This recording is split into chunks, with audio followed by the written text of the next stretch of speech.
नमस्कार, मैं हूं श्वेता सिंह और आप देख रहे हैं आज तक। 2019 के लोकसभा चुनावों से ऐन पहले पश्चिम बंगाल की मुख्यमंत्री ममता बनर्जी ने एक नया फॉर्मूला गढ़ा था। विपक्षी एकता का एक ऐसा मंच तैयार किया था जहां सारी पार्टियां एक तरफ और प्रधानमंत्री नरेंद्र मोदी दूसरी तरफ। सियासी भाषा में यही कहलाया था मोदी वर्सेस ऑल। लेकिन वक्त का पहिया घूमा है और पश्चिम बंगाल के चुनाव से ऐन पहले ममता बनर्जी को अप्रत्याशित विरोध का सामना करना पड़ रहा है। पार्टियां तो पार्टियां, उनके तो अपनी ही पार्टी के लोग उनके खिलाफ जा रहे हैं और बंगाल में मुकाबला है दीदी वर्सेस ऑल। हमको धमकाता है, चमक दे रहा है, इसको बर्बाद कर देंगे। What he thinks himself. तो हमारा सब लड़के देखिए, अगर आप डरोगे तो मरोगे, डरना नहीं चाहिए। सार पड़ोसी का तमन्ना आज हमारा दिल में है, देखते हैं जोर किसका बाजू एक तीर में है। भारत माता के ये वो सरकार है जो आपदा में भी, मुसीबत के समय भी भ्रष्टाचार के रास्ते खोजती रहती है।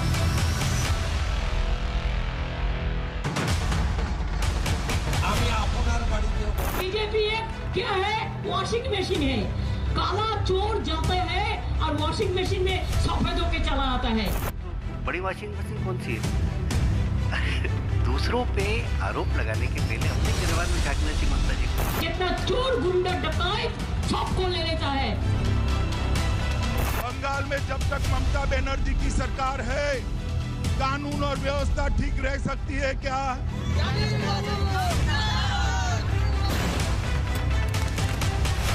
দুটো গুন্ডা, একটা মোদি গুন্ডা আর একটা অমিত শাহ গুন্ডা, দুই গুন্ডা। तृणमूल के गुंडों ने हमारे 130 कार्यकर्ताओं को मार डाला है। हमारे लगभग 130 लोग मारे गए हैं। हमको धमकाता है, चमक दे रहा है, इसको बर्बाद कर देंगे। What he thinks himself. हिम्मत है तो हमारा सब लड़के देखें। बोला दीदी, जय श्री राम के नारे से आपका क्या अपमान? ममता जी ने ये किया, ममता जी ने नहीं किया तो कौन किया? भारतीय जनता पार्टी पूर्ण बहुमत की सरकार बनाएगी और परिवर्तन। तृणमूल को तुम हराने नहीं पाएंगे और कभी नहीं होगा। तृणमूल आएंगे, तृणमूल है, तृणमूल जीतेंगे, तृणमूल जीतेंगे, तृणमूल जीतेंगे।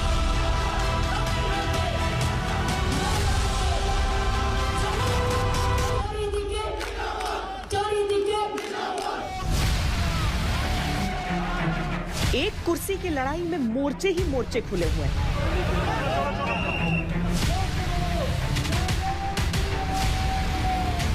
कहीं धर्म वाला मोर्चा खुला है, दुर्गा पूजा भी ममता जी नहीं करने देता। कल दुर्गा पूजा नहीं करने देता तो 28,000 क्लब को 50,000 रुपया ऐसे ऐसे मिलते। भगवान राम एक राजा थे, कोई अवतार मानता है उनको, और उनकी 14 जो पूर्व पुरुष थे उनका नाम भी आपको मिलेगा। I mean, I think the people of Bengal and people of India, the Hindus actually should decide, because Durga is a concept not only in Bengal. It is a very strong pillar of Hindu. कहीं मर्म वाला मोर्चा खुला है।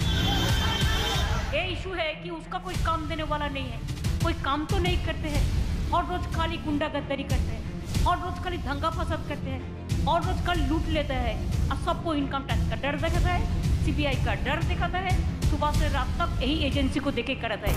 আমি তো বলেছি আমার পিছনে ইডি সিবিআই লাগাতে হবে না, আমি এই মাটির সন্তান। अभिषेक जी के ससुराल के लोग इसमें इन्वॉल्व हैं और कई आईएएस और आईपीएस और पुलिस अधिकारी भी इसमें इन्वॉल्व हैं। सीबीआई एक ऑटोनोमस बॉडी है, एक अनुशासित बॉडी है, इसका काम करने देना चाहिए। ममता दीदी ने हम पर हमले करने की जरूरत नहीं है। बंगाल की गरीबी पर हमला करना चाहिए, बिगड़ती हुई लॉ एंड ऑर्डर की परिस्थिति पर हमला करना चाहिए, घुसपैठ हो रही है उसको रोकने के लिए हमला करना चाहिए। जिस प्रकार से वायलेंस हो रहा है, कहीं रिश्तों के दर्द वाला मोर्चा खुला है। সেজে হচ্ছে আমার জন্মভূমি। असल में हम जन्मभूमि के लिए ही है।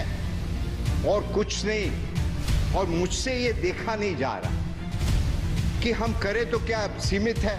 एक पार्टी में है तो पार्टी की डिसिप्लिन है, और I am grateful to my party that they have set me here. मगर मुझे अब थोड़ी घुटन महसूस होती है कि हम कुछ कर नहीं पा रहे, उधर अत्याचार। बीजेपी तो अभी क्या किया, जिसका कोई अगर कोई करप्शन है तो वो लोगों का है, इसी के लिए वो पासने के लिए बीजेपी का पार्टी का किया कि वो लोग तो डायरेक्ट फोन करके डराता है ना, आप अगर हमारा पार्टी में नहीं आओगे तो आपको डिवोर्स हो जाएगा, आप अगर हमारा पार्टी में नहीं आओगे तो आपको हम जेल में भर देगा, ऐसे ऐसे थ्रेट करते हैं। उसी के लिए थ्रेट के लिए 2-4 गया है, जो गया है हमारे लिए अच्छा है। हम सफेद हो गया है, बीजेपी वॉशिंग मशीन में सफेद हुआ है, लेकिन बहुत काला हुआ है, काला मुख और काला। कहीं हमदर्द वाला मोर्चा खुला है। तृणमूल सुप्रीमो ममता बनर्जी खुद आप क्यों नहीं बात रखते कि हाँ आपको अकेले दम पे कुछ नहीं होगा, अगर यही नौबत आए तो कांग्रेस के साथ आप चले आओ, क्योंकि बीजेपी को रोकने के लिए कांग्रेस के सिवा और कोई चारा नहीं। कहीं वोट बैंक बनाने की कोशिश है। सरस्वती पूजा नहीं होता, उन्होंने सरस्वती पूजा शुरू किया। ओके जिज्ञेस करो सरस्वती पूजार मंत्र बोल, आगे सरस्वती पूजार मंत्र बोल। कहीं वोट बैंक छीनने का प्रयास है। खुशबा शरीफ के जितना भी लीडर है, धार्मिक लीडर है, सब हमारा साथ है, आपको मेन सेकुलरिज्म के साथ में है। एक तरफ है दीदी, दूसरी तरफ ऑल। दीदी वर्सेस ऑल में हालांकि मोदी वर्सेस ऑल वाली बात नहीं है, क्योंकि पीएम मोदी के खिलाफ सारा विपक्ष एकजुट था। Left, TMC, Congress, RJD, NCP, लगभग सारी पार्टियां। दीदी के खिलाफ उनका विपक्ष एकजुट नहीं है। एक और ममता लेफ्ट और कांग्रेस के साथ से मुकाबला कर रही हैं, तो अपने पारंपरिक वोट बैंक में पीरजादा अब्बास सिद्दीकी के अनुमानित सेंध से भी परेशान है। दीदी वर्सेस अपने भी एक नाजुक मोर्चा है, लेकिन कुल मिलाकर दीदी वर्सेस ऑल की मुख्य लड़ाई का सबसे जोरदार राउंड फिलहाल गृह मंत्री अमित शाह के साथ चल रहा है।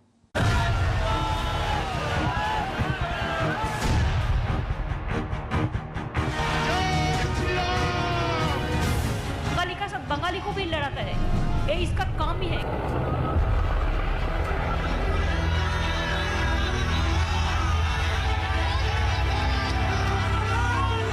जोर से बोलिए, जय श्री राम, जय श्री राम, जय जय श्री राम। पश्चिम बंगाल का चुनाव एक जंग है, क्योंकि जंग में सब जायज वाला फॉर्मूला असल मायनों में यहां लागू हो रहा है। एक तरफ ममता बनर्जी हैं, उनके साथ उनकी 1 दशक की सत्ता का ब्लैक एंड व्हाइट है। दूसरी तरफ अमित शाह हैं, उनके साथ 2014 से ही चला आ रहा पश्चिम बंगाल विजय का सपना है। टकराव इतना भीषण है कि वादों पर भी खुली जंग है। मगर 200 से ज्यादा सीटों के साथ भारतीय जनता पार्टी पूर्ण बहुमत की सरकार यहां पर बनाने जा रही है, ये निश्चित है। My level of confidence is 110%, and कितना सीट आएगा वो हम आपको नहीं बोलेंगे, इसी के लिए कि आपको इतना दिन 2 टर्म में जितना सीट मिला इससे ज्यादा तो जरूर आएगा। अब 221 का कम नहीं होगा। इरादों पर भी खुली जंग है। जैसे तो हिंदू मुसलमान तो करते ही है, सिख ईसाई करते हैं, कभी बंगाली और बंगाली भी कर देते हैं, ये नॉन हिंदी स्पीकिंग और बंगाली स्पीकिंग ये भी कर देते हैं। बंगाली का सब बंगाली को भी लड़ाता है, ये इसका काम ही है कि इसको पता है अगर डेवलपमेंट का इशू पे लड़े तो पूरा हट जाएगा। जय श्री राम का नारा जो आक्रोश के साथ सुनाई पड़ता है, वो आक्रोश ममता बनर्जी की सरकार की तुष्टीकरण की, अपीसमेंट की, वोट बैंक की राजनीति की जो इंतहा होगी, लिमिट आ गई इसकी, और नाना परिवर्तन का नारा है। मेरी बात याद रखना। सियासी शिष्टाचार की गुंजाइशें खत्म है। मैं तो आभारी हूँ प्रधानमंत्री जी का, कल्चरल मिनिस्ट्री का, कि आप लोगों ने कोलकाता में प्रोग्राम बनाया, लेकिन किसी को आमंत्रण करके, निमंत्रित करके उसको बेइज्जत करना ये आपको शोभा नहीं देता है। मैं फिर आप लोगों को कहेंगे, यही on protest of that I am not telling anything. जय हिंद, जय बांग्ला। अब दीदी नहीं है बोलने में मुझे दिक्कत नहीं है, चिढ़ेगी नहीं। टीवी पर मुझे मालूम नहीं है वो जय श्री राम के नाम से क्यों जी। और जय श्री राम की कोई इसको धार्मिक नारे के रूप में इंटरप्रेट करने का प्रयास जो तृणमूल कांग्रेस कर रही है वो गलत है। अगर ये धार्मिक नारा होता तो मैं बंगाल की जनता की नस नस को जानता हूं, कभी स्वीकृति ना आती। किरदार बदले हैं लेकिन कहानी पुरानी। कभी ममता ने परिवर्तन के नारे के साथ वाम दलों के बरगद को उखाड़ फेंका था। 10 साल बाद परिवर्तन के ही नारे के साथ बीजेपी कमल खिलाने के ख्वाब देखने लगी। हमको धमकाता है, चमक दे रहा है, बोलता है देखा जाएगा, हम इसको बर्बाद कर देंगे, इसको यही करना पड़ेगा। What he thinks, I am his bonded labor or I am his maid servant. What he thinks himself, I am not. हिम्मत है तो हमारे साथ लड़के देखे। संभाल कर रखेंगे ऐसा कहूं? मैं उखाड़ने ही आया हूं सरकार को भैया। यहां मेरी सरकार तभी आ सकती है जब ममता बनर्जी की सरकार को उखाड़ कर फेंक।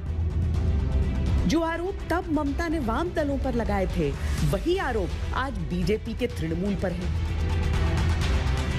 हर रोज खाली गुंडागर्दी करते हैं, हर रोज खाली दंगा फसाद करते हैं, हर रोज खाली लूट लेते हैं और सबको इनकम टैक्स का डर दिखाता है, सीबीआई का डर दिखाता है, सुबह से रात तक यही एजेंसी को देखे कराता है। ये क्या कोई गवर्नमेंट चल रहा है? ऐसे आपके गुंडे बचेंगे नहीं।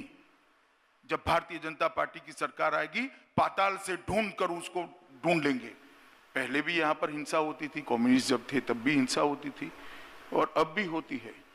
मुझे लगता है हमारी सरकार बनने के बाद ये संस्कृति, ये कल्चर बदलेगा। हम तो एक स्ट्रीट फाइटर हूँ, वो हर रोज मेरे को स्ट्रीट में लड़ने पड़ता है। ये तो हमारा पास एक छोटा से बात जैसा होता है, just a routine matter, nothing else.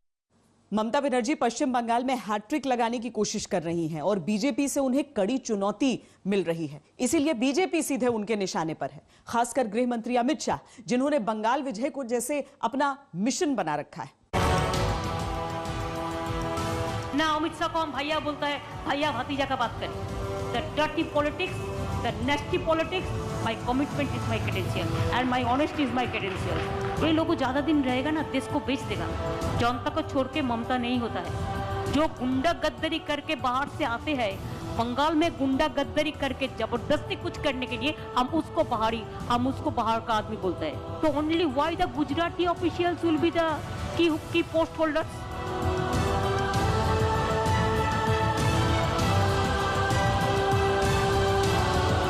कभी नीम नीम, कभी शहद शहद। बंगाल की लड़ाई में दीदी के गुस्से और चुनौतियों में शाह का ही नाम प्रमुखता से आता है। भारत माता की। दुर्गा जाने ना, माँ काली जाने ना, रोखा काली जाने ना, चामुंडा काली जाने ना, सिद्धेश्वरी काली जाने ना। ममता अमित शाह के पश्चिम बंगाल में होने का मतलब अच्छी तरह समझती। 2014 में बीजेपी की सरकार केंद्र में आते ही अमित शाह ने मिशन पश्चिम बंगाल का बटन ऑन कर दिया था। लगातार दौरे करके उन्होंने पश्चिम बंगाल में संगठन को विस्तार दिया। हर बूथ 10 यूथ जैसे कार्य योजना बनाकर पन्ना प्रमुखों की फौज तैयार की। यहां तक कि पन्ना प्रमुखों की भूमिका सुनिश्चित करने में भी खुद को लगा दिया। हर पन्ने के हर मतदाता को बीजेपी के पाले में लाने की जिम्मेदारी पन्ना प्रमुखों के अलावा सक्रिय कार्यकर्ताओं को सौंपी। नतीजा ये हुआ कि 2019 में बंगाल की 18 लोकसभा सीटों तक बीजेपी को पहुंचा दिया। पश्चिम बंगाल के विधानसभा चुनाव में बीजेपी अगर जीत का दावा कर रही है तो वो भी अमित शाह की रणनीति के बूते। 2019 में हमारा सीटें पहुंची 18 और हमारा वोट प्रतिशत पहुंचा 40 और अभी 2021 के चुनाव में भारतीय जनता पार्टी 200 सीट पार करेगी और सरकार बनाएगी। इस बात को हमको जब कई समुदायों की मांग को साधते हुए अमित शाह सीएए जल्द लागू करने की घोषणा करते हैं तो बतौर गृह मंत्री उनकी बात मायने रखती है। अप्रैल के बाद उनको नहीं करना है। आप मेरी बात समझ रहे हो ना? मैं समझ रहा हूँ। सरकार बदल जाएगी, अब उनको कहाँ करना है? देखिए, देश की पार्लियामेंट ने बनाया हुआ कानून है और इसका इम्प्लीमेंटेशन होना है और शरणार्थियों को नागरिकता मिलनी है। वैक्सीनेशन का बाद होगा। कौन वैक्सीनेशन का बाद? इलेक्शन वैक्सीनेशन के बाद रूल होगा, बोलता है। इलेक्शन वैक्सीनेशन का बाद पब्लिक का कब वैक्सीनेशन होगा, क्या मतलब है? वो तो देता ही नहीं है किसी को। जब वो कानून व्यवस्था की बात करते हैं तो बतौर गृह मंत्री इसे भी उनके आगामी प्लान का हिस्सा माना जाता है। हर डायमेंशन से बंगाल देश की अन्य राज्यों की स्पर्धा में टॉप पर है। क्राइम के रिकॉर्ड में नहीं, शिक्षा में, अर्थ नीति के क्षेत्र के अंदर, हमारी सांस्कृतिक विरासत को पुनर्जीवित करना, मजबूत करना, उसके अंदर देश की बाउंड्रियों को सुरक्षित करना, इसके अंदर ये सब क्षेत्रों में बंगाल टॉप पर है। और बंगाल देश का सबसे बड़ा जीडीपी कंट्रीब्यूटर बने। दीदी अगर शाह को लेकर अधिक सजग है तो उसकी कुछ वजहें भी हैं जो पश्चिम बंगाल की राजनीति को जरा देर देखने के बाद समझ आने लगती है। बीजेपी ने ममता बनर्जी को घेरने के लिए जो चक्रव्यूह तैयार किया है, उस पर अमित शाह की छाप साफ दिखती है।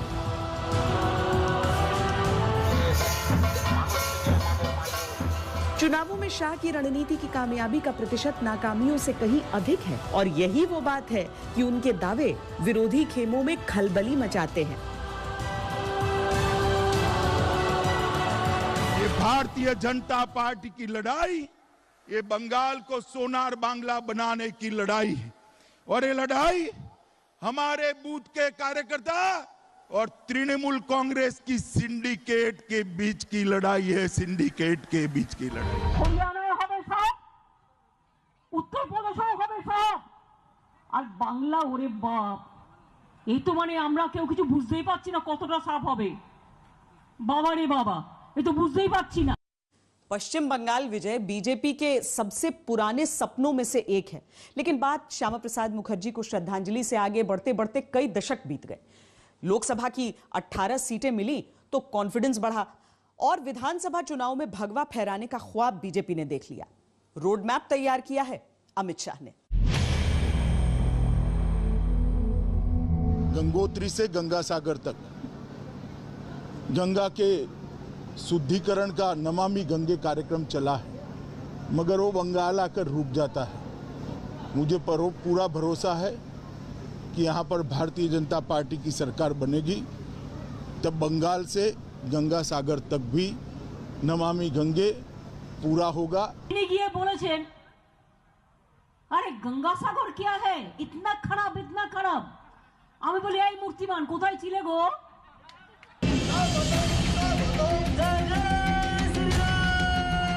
हर दौरे से पहले मंदिरों, स्मारकों, श्रद्धा स्थलों और महापुरुषों को समर्पित स्थानों पर बीजेपी के कद्दावर नेताओं का जाना अमित शाह की रणनीति का पहला पड़ाव है।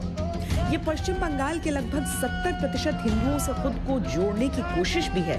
उससे भी ज्यादा ये कोशिश पश्चिम बंगाल के स्वाभिमान के साथ बीजेपी के खड़े होने का एहसास कराना है। संस्कृति हमारा चुनाव का मुद्दा है। हमारा चुनावी मुद्दा ही बंगाल का कल्चर है, एक प्रमुख मुद्दा है। क्यों अलग कर रहे हो आप इसको? क्या चुनाव सिर्फ इकोनॉमिक इश्यू पर लड़े जाएंगे, सिर्फ राजनीतिक इश्यू पर लड़े जाएंगे, कि सिर्फ सुरक्षा के मुद्दे पर लड़े जाएंगे? संस्कृति समाज जीवन का एक महत्वपूर्ण अंग है। हर मोर्चे पर बंगाल आगे रहता था और आज जो देखते हैं वो देखकर दुख होता है। हमारा प्रयास है कि परिस्थिति बदलनी चाहिए। ऐसा राजनीतिक दल जो जय श्री राम के नारे को भी अपमानित करती है, उस दल में कोई भी राष्ट्रभक्त एक मिनट तक ठहर नहीं सकता।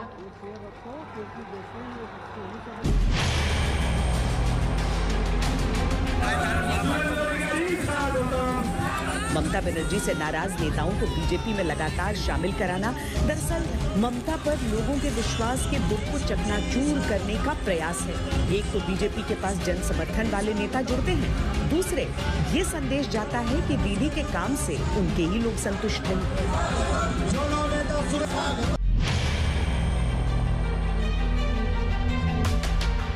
पहले दलित के घर भोजन, फिर किसान के घर भोजन, फिर लोक गायक के घर भोजन और फिर रिक्शे पर जाकर एक शरणार्थी के घर खाना। पश्चिम बंगाल में छोटी सी हलचल हमेशा से बड़ा रूप लेती रही है और अमित शाह इसे समझते हैं। पिछड़े और ओबीसी वर्ग को साधने की ये वही कोशिश है जो कभी ममता बनर्जी की सियासी रणनीति हुआ करती थी।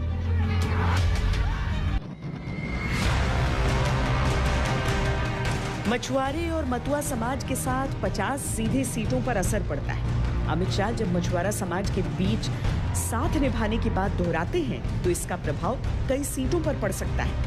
इस समाज को नजरअंदाज कर पाना किसी के बस की बात नहीं। आपका वोट बैंक, क्या आपको चिंता है कि वो स्प्लिट हो सकता है? नहीं, हमारा वोट बैंक कभी स्प्लिट नहीं होगा, जुड़ेगा। ऑल कम्युनिटी ऑल कास्ट है। ये मथुआ करते हैं, उसको पता नहीं था। जब बर्मा जिंदा था 20 साल उनको हमने देखा, हमने सब कुछ कर दिया। अभी आके फायदा ले रहा है झूठा बात कह के। But I work for all. आप देखो बंगाल में Tarakeswar to Dakshineswar sky walk, Tarapith to Belur, Furfura Sharif to पचरा चापी, कालीघाट टेम्पल टू कोंकालीताला, हॉट सतीपीठ कितना है बंगाल में, सबको हम डेवलप कर दिया पूरा सब। बीजेपी को दिखाओ तो अपना स्टेट में क्या किया। बंगाल में जो राजनीतिक हिंसा होती है उसमें 130 से ज्यादा भारतीय जनता पार्टी के कार्यकर्ता मारे गए। ये ममता दीदी चाहती है, वो मानती है कि किसी को मार देने से भारतीय जनता पार्टी रुक जाएगी। मैं उनको आज कहने आया हूं कि ममता दीदी, तृणमूल के गुंडों ने हमारे 130 कार्यकर्ताओं को मार डाला है, उनकी शहादत व्यर्थ नहीं जाएगी। बंगाल की धरती पर ताकत के साथ कमल खिलने वाला है। राजनीतिक हिंसा के खिलाफ जब अमित शाह बोलते हैं तो ये कानून व्यवस्था से भी जुड़ता है, और जब वो इसके खिलाफ यलगार करते हैं तो हिंसा से पीड़ित एक बड़ा वर्ग तैयार हो जाता है। They are the atrocious people, terrible, dangerous people, draconian peoples. Incompetence, irresponsible, what not? ये लोग ज्यादा दिन रहेगा ना, देश को बेच देगा। वक्त है एक ब्रेक का। ब्रेक के बाद दीदी वर्सेस ऑल का अपनों वाला अध्याय देखते रहिए। आज ऐसा नहीं है कि अमित शाह के रोड मैप को ममता बनर्जी समझ नहीं रही। वो लंबे संघर्ष की यात्रा तय करके आज जिस मुकाम पर हैं, वहां कदम कदम पर उन्होंने भी चुनौतियों का सामना किया है। लिहाजा ममता बनर्जी के तर्कश में सबसे ज्यादा तीर अमित शाह के लिए सुरक्षित रहते हैं। टीएमसी का एक ही नारा है, भतीजा बढ़ाओ। भतीजे के कल्याण के अलावे टीएमसी के मन में और कोई कल्याण नहीं।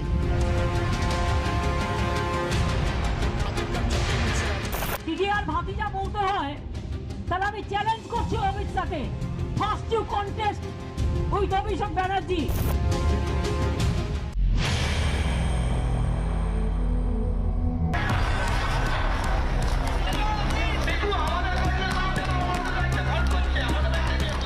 अभिषेक बनर्जी तृणमूल कांग्रेस में ममता बनर्जी की विरासत के नेता तो हैं ही, उनके भतीजे भी हैं।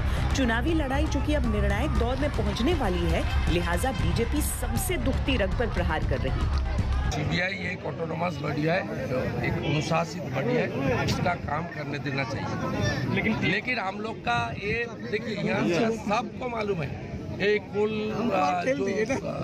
Smuggling, sand smuggling, stone smuggling और गाँव तस्करी, गाय का तस्करी, इस सभी में तोलाबाज भाईपो और उसकी एसोसिएट सब जुड़ा हुआ है। ये सबका मालूम है, सीबीआई को कार्रवाई करना चाहिए। যদি কয়লা পাচার কাণ্ডে জড়িত থাকে পাঠাতেই পারে নোটিশ সিবিআই।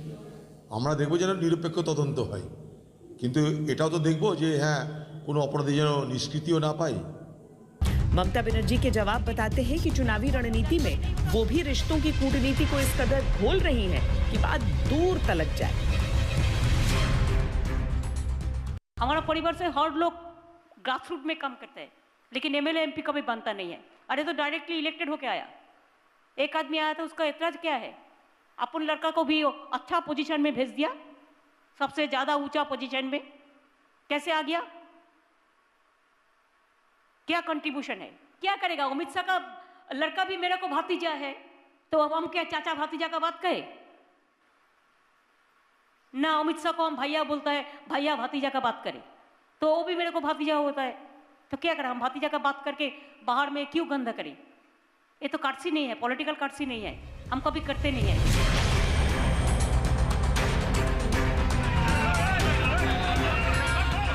बंगाल में बीजेपी ने दिलीप घोष और शुवेंदु अधिकारी जैसे कद्दावर नेताओं को आगे कर रखा है, लेकिन दीदी बार बार अमित शाह को सामने लाकर चुनाव को बाहरी वर्सेस बंगाली के मुद्दे पर ला रही है। वो जानती है कि मतदान में बंगाली प्राइड भी एक फैक्टर रहेगा। हिम्मत है तो हमारे साथ लड़के देखे।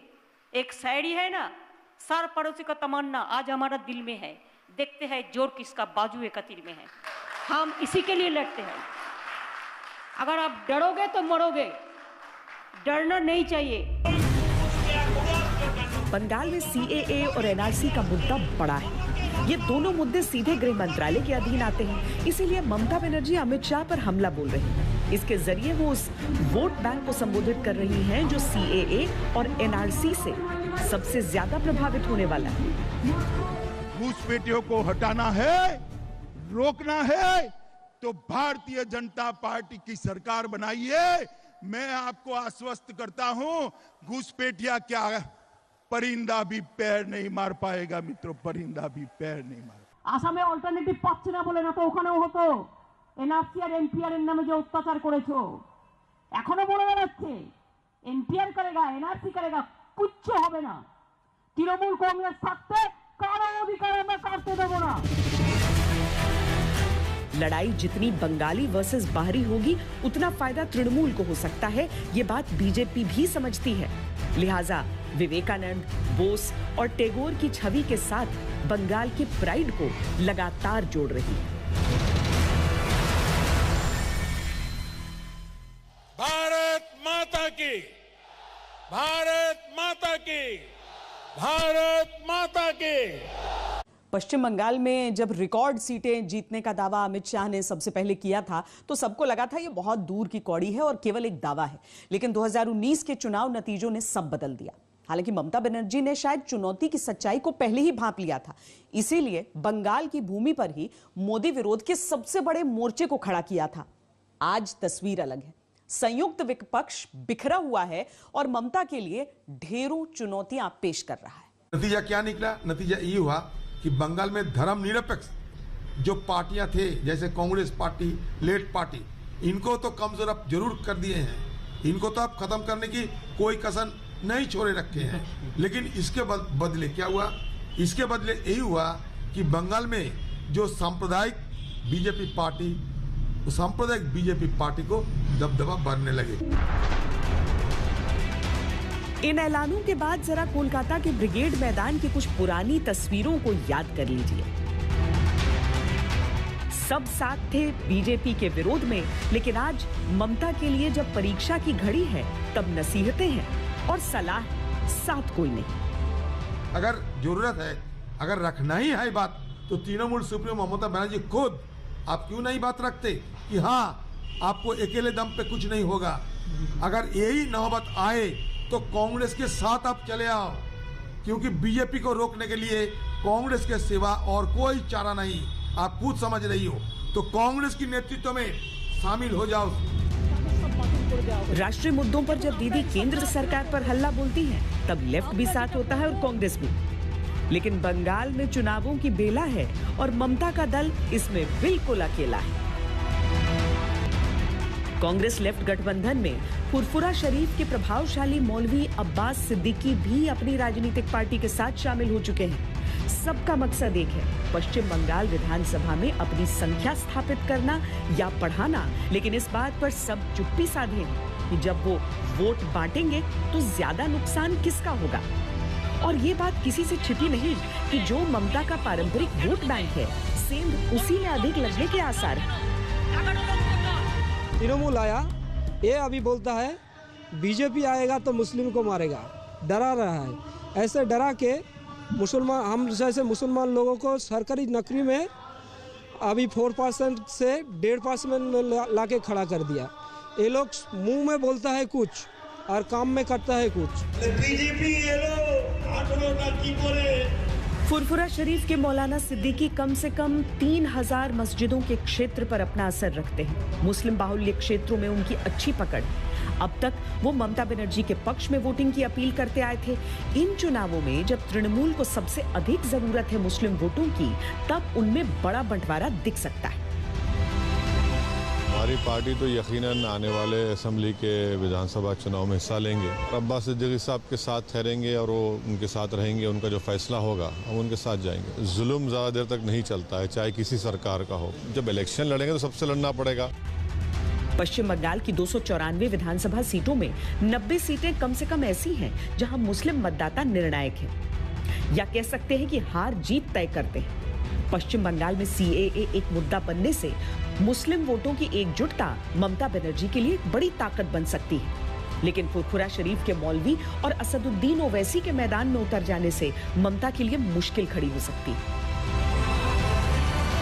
वो एक लड़का है, फुरफुरा शरीफ के जितना भी लीडर है, धार्मिक लीडर है, सब हमारा साथ है। तो आपको मेन सेकुलरिज्म का साथ में है।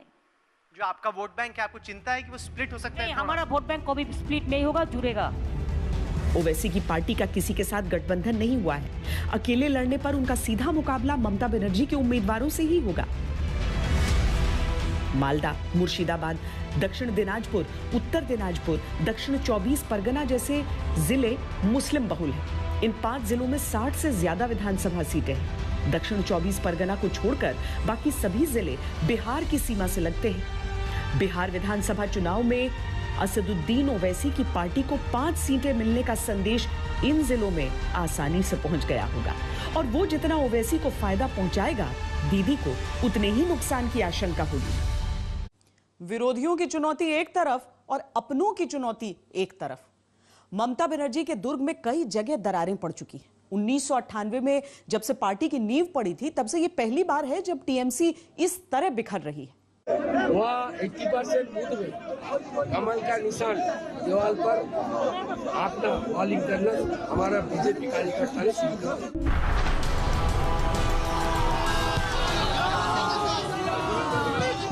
कोई और तो क्या ही सोचता, खुद दीदी ने भी नहीं सोचा होगा कि एक दिन ऐसा भी आएगा जब उनके सबसे विश्वस्त सिपहसालार से उन्हें ऐसी चुनौती मिलेगी।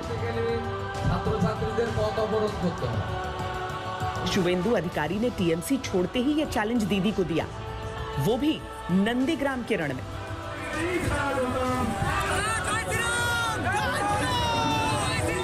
सियासत में साथ छोड़कर गए साथियों पर मुरव्वत दिखाने का रिवाज नहीं है, लेकिन निश्चित ही शुवेंदु अधिकारी की इस चुनौती ने दीदी को 2007 का वो नंदीग्राम संग्राम याद दिला दिया होगा, जब उसके 2 ही अहम किरदार हुआ करते थे, एक वो खुद, दूसरे शुवेंदु, और नारा गूंजता था, आमार नाम तुम्हार नाम नंदीग्राम नंदीग्राम।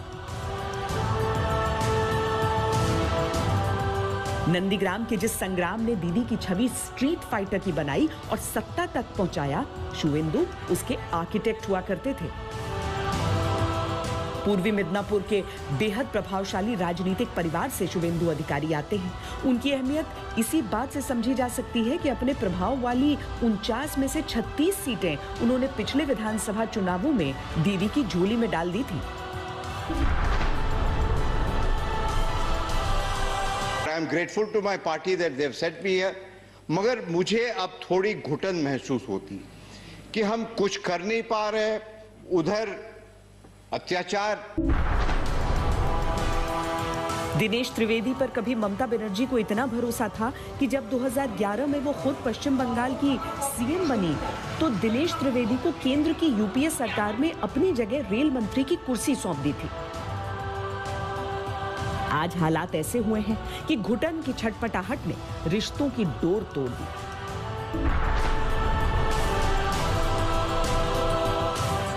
जिन दिनेश त्रिवेदी के लिए ममता ने बैरकपुर सीट पर अर्जुन सिंह की नाराजगी मोल ली थी, वो अर्जुन सिंह बीजेपी के सांसद हैं। ममता बनर्जी निश्चित भावे और दिनेश त्रिवेदी की व्यथा कथा तो जग जाहिर है ही। अर्जुन सिंह कभी टीएमसी के मजबूत आधार स्तंभ हुआ करते थे, आज वो टीएमसी के दुश्मन नंबर 1 में गिने जाते हैं।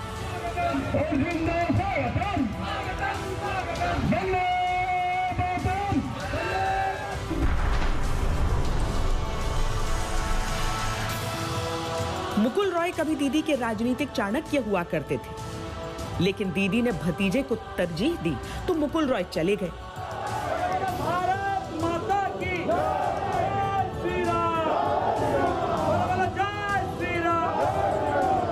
लोकसभा चुनावों में बीजेपी 2 से 18 तक पहुंची है तो उसमें मुकुल रॉय की संगठनात्मक शक्ति का भी रोल रहा।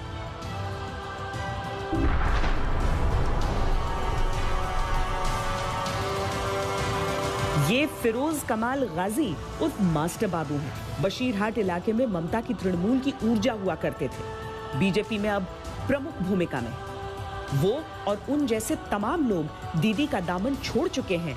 खून बह जाने की कीमत पर भी तृणमूल में लौटने को तैयार नहीं। लंबी फहरिस्त है उन नेताओं की जिनका नाम तृणमूल कांग्रेस में ममता बनर्जी के बाद लिया जाता था, लेकिन वो आज दीदी के साथ नहीं है। बात सिर्फ यहीं तक सीमित नहीं, वो चेहरे जो बंगाल के दिल में धड़कन बनकर धड़कते हैं, वो प्रसेनजीत हो या मिथुन दा, मेल मुलाकात की नई तस्वीरें वहां भी अटकलों के बाजार को गर्म कर रही हैं। ममता की राजनीति हमेशा ही आक्रामक रही है। वो अपने गुस्से के लिए जानी जाती हैं, लेकिन इन दिनों वो कुछ बदली सी नजर आती हैं। ये बदलाव स्वाभाविक भी हो सकता है ये कोई चुनावी रणनीति हो, लेकिन छोटी बातों पर नाराज होने वाली ममता बनर्जी अब विरोधियों पर जमकर तंज कस रही हैं। प्राइम मिनिस्टर जो भी स्पीच देता है टेलीकॉम्प्टर छुपा रुस्तम का माफिक कुछ बोल के चला जाता है, आप लोग वही कावा का माफिक छूटते हैं, देखते नहीं है क्या बोलता नहीं। हम जो कहेगा वही चलेगा, क्षमा कर देना चाहिए, डरना नहीं चाहिए। झूठ बोले कौवा काटे नाउ। अभी खाली वो जो पूरा अभी कुछ है, कुछ होता है। जो डिस्ट्रिक्ट से गया उसका साथ 2-3 एमएलए भी नहीं गया। Suppose 19 MLA is there, 17 MLA is there, नहीं है। इतना सस्ता नहीं है बाबू। I think the old is gold, but they are not giving importance to old party workers. अपने विरोधियों पर बात करते समय अक्सर दीदी को गुस्से से लाल होते सबने देखा है, लेकिन इन दिनों ऐसा भी हो रहा है जब वो अपने विरोधी नहीं बल्कि धुर विरोधी पर भी क्रोध के तीर नहीं, हल्के से व्यंग्य के बाण चला देती हैं। सबसे करप्टेड तो बीजेपी है, भाजपा है। सब काला आदमी जाते हैं वॉशिंग मशीन में वॉश होके चला आता है। वो रिश्तों के ताने बाने में राजनीतिक कटुता को बुनकर थोड़ा सहज करने की कोशिशें करती दिख रही हैं। ये उनकी स्टाइल की राजनीति तो नहीं है, लेकिन जिस तरह उनके अपने साथी और विपक्षी दल उनसे कतरा रहे हैं, उसे शायद दीदी समझ रही हैं, या ये भी हो सकता है कि वो उनकी कोई चुनावी रणनीति हो। नमस्कार, मैं हूं अंजना ओम कश्यप। हमें उम्मीद है ये वीडियो आपको पसंद आया होगा। लेटेस्ट खबरों के लिए यूं ही देखते रहिए आज तक, और इस वीडियो के पसंद आने पर लाइक, शेयर एंड सब्सक्राइब करना ना भूलें।